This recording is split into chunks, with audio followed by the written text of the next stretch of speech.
This Pennsylvania wilderness area is located within the 30,000 acres of Weiser State Forest, named after the Pennsylvania officer for Indian Affairs, Conrad Weiser. In 1742, Weiser requested that Count Ludwig von Zinzendorf, the leader of the Moravian Church, and his followers embark on a missionary expedition to ease tensions with the local Indian tribes. While traveling through here, Count Zinzendorf named this area St. Anthony's Wilderness in honor of Anthony Seifert, a fellow missionary. This area has a long history of legend and lore attached to it. During the Count's time here, his journal documented place names and indigenous beliefs about the area, including some places translated as Demon's Den, and references to evil spirits associated with local hills and caves. Prior to the Count's visit, in the 1670s, Swedish immigrant Peter Nilsson Lyken settled in the area north of St. Anthony's Wilderness, which eventually became Lykens. Some local storytellers compare the eerie similarity between Lyken's name and the term lycanthropy, or the condition of being a werewolf. Another interesting fact is the time period in which Lyken left Sweden. This was during the peak of the Swedish witch hunt known as the Great Unrest. Pennsylvania folklore writer Henry Shoemaker told the tale of the Line Mountain werewolves in this area. But there are also many cryptid tales associated with this mountain range, including the well-documented Binagel's Church creature that first appeared in 1910, and again in 1985, 2001, and 2008. In October of 2012, a Lykens man called the Pennsylvania State Police to report damage to his RV.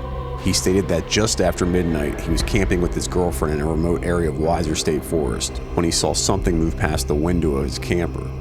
He said he turned on the external light of the camper when the creature began throwing rocks at his RV, breaking the bulb. He stated that the creature then threw several more rocks at the camper, smashing through one of the windows. This incident made national news, prompting locals to question the validity of these events. In this episode, I camp in the area of the alleged 2012 RV attack as I discuss local legend and lore.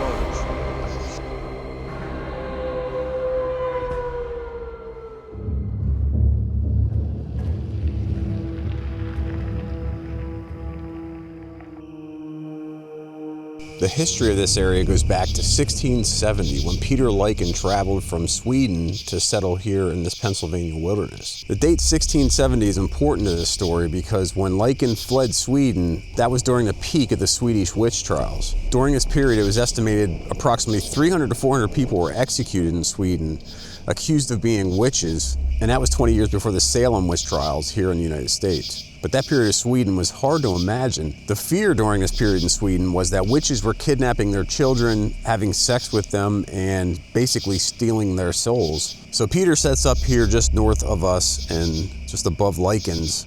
The borough of Lykens was actually named after his grandson, Andrew. So the people of Sweden brought some of this fear and stories with them over here to the Pennsylvania valleys. One thing that started to catch on in folklore was the last name of Lykens. The term lycanthropy means werewolf, and we actually see it start to be introduced into literature in the 16th and 17th century. So there was talk of Lyken last name being related to lycanthropy and werewolf. So fast forward and these tales become legends, and we have Henry Shoemaker, who is a storyteller here in Pennsylvania. So we have to be careful with Henry Shoemaker because he was known to embellish and possibly even make up stories to add to what he was collecting as actual historical fact. So Shoemaker's Line Mountain werewolf story was set just north of here across the Northumberland line. There was a time period where wolves were killing everybody's sheep in that area. A strange older man came to town and really took a liking to a girl called May Paul. And while he was courting her and trying to gain her interest, none of their sheep were being killed, but all the sheep of the farms around them were being slaughtered daily by these wolves. One night, a guy was out hunting and saw a huge wolf, is the way he reports it, and he shot this thing. So he tracked its blood trail, and when he found it, it was actually this man lying there dead.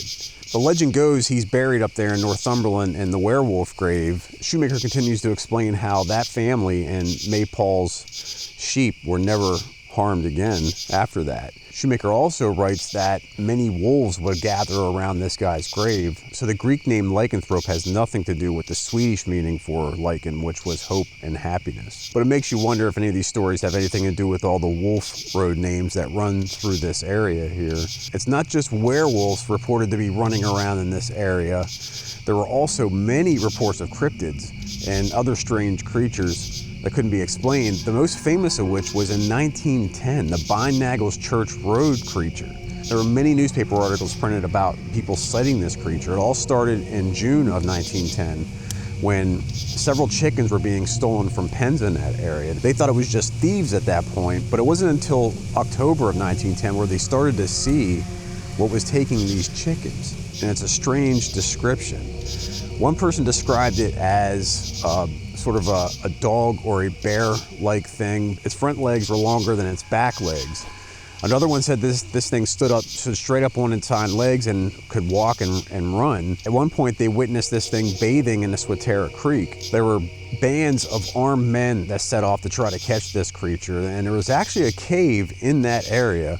There's a few videos out there that located this cave off the side of the Swatara. But this band of armed men searched that entire area trying to find out what was killing these chickens. One of the strange things about the story was they found a pile of 23 chicken heads, nothing else but just the heads. Flash forward to October of 1985, there was another sighting. A man claimed he saw this same creature, a small, white, furry creature, walk out to the road while he was driving by.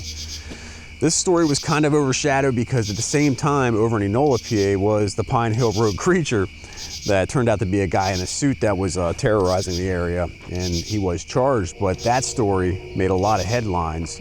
But at this same exact time, we had the Bindnagel's white furry creature show up again in that area of Swatara. But there are also alleged sightings of this Bindnagel Church creature in 2001 and 2008, according to some of the databases for Bigfoot encrypted tracking in Pennsylvania. Now fast forward to October of 2012.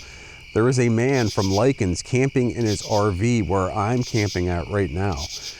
He reported the next day to state police that his RV was vandalized, and the state police come out to take the report and saw that, yeah, he had a broken window, a broken light on the camper.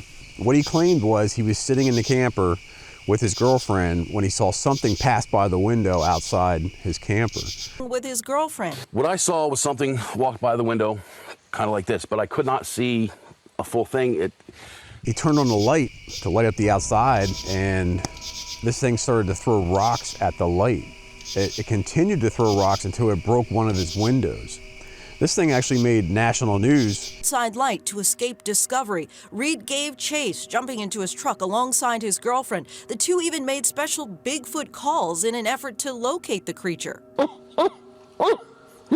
This thing is, and he was brought back to this area here and interviewed by a few reporters, but he claimed that he saw a Bigfoot that day, and it wasn't the first time that he saw Bigfoot up here. But if you look at the PA Bigfoot sites that track reports of cryptid sightings here in the area, you can see that there were several around this area, and including the Bindnagel's Church incident, which is 30 miles south of here, and several over to the west of this ridge, but it's all centered around this ridge right here. So who knows, maybe something interesting will happen tonight while I'm staying in my camper.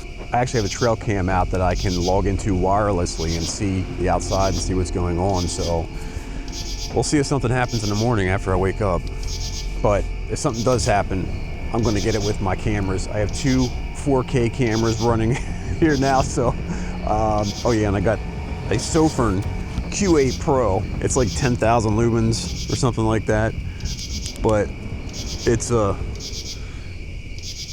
if something's out there, I'm gonna see it in 4K and in 10,000 lumens. So we will see. But it is a nice night. It's getting a little chilly, but it is almost fall. The heck is that? Somebody built a lean-to out here.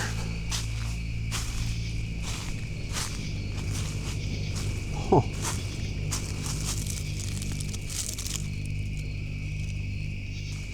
I don't know. Maybe some type of memorial or something. Also have a pretty cool remote control light setup going on back at the camper, so.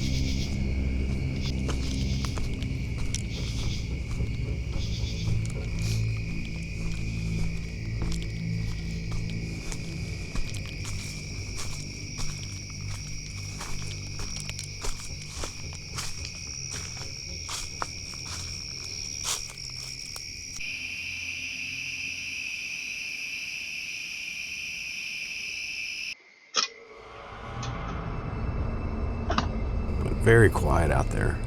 So many crickets. So far, no issues, just a very quiet night. I do have my trail cam out there that I can watch. And somehow I actually get Netflix, all quiet on the Western Front. And a good book. But I do have a remote control for external lights.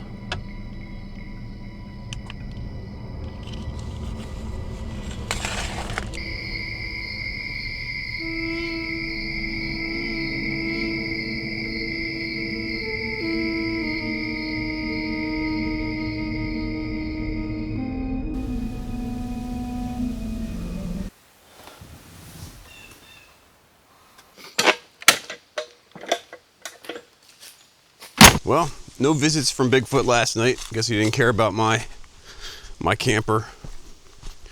But just a nice, quiet sleep in the woods of Weiser State Forest. This is a really nice spot. It's permit only, so you can reserve them on Reserve America. No Bigfoot, no werewolves. Definitely check it out.